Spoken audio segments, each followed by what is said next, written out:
हमारा घर साफ़ होना तो एक अलग सी ही खुशी महसूस होती है, तो बस आज मैंने अपने घर की डीप क्लीनिंग करनी थी। मेरी हेल्पर आ गई और मैंने ना जल्दी से उसके साथ लगकर सारे घर की क्लीनिंग शुरू कर दी, क्योंकि जब भी घर की डीप क्लीनिंग करनी होती है ना, तो मुझे अपनी हेल्पर के साथ लगना पड़ता है, बहुत सारे काम उसके साथ खुद से करने पड़ते हैं। इससे फिर मेरे दिल को भी तसल्ली हो जाती है कि मैंने उसके साथ मिलके भी सारे घर की सफाई करवाई और घर का ना कोना-कोना साफ़ हो गया, कोई चीज़ रह नहीं गई है, क्योंकि घर आपका होता है और हेल्पर के साथ अगर आप उसको गाइड करते रहें ना, तो फिर घर बहुत अच्छे से साफ़ हो जाता है।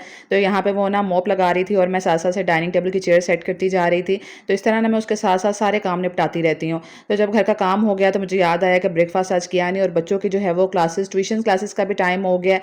तो यहाँ मैंने ना पराठे बनाए और साथ में रात का बना हुआ कीमा भरे करेले का सालन पड़ा हुआ था, तो बहुत मज़े का बनता है। बच्चों ने इतना ज़्यादा धागा एक्साइटमेंट में लपेटा था ना, तो यहाँ पे हमने नाश्ता किया बड़े सुकून आराम से।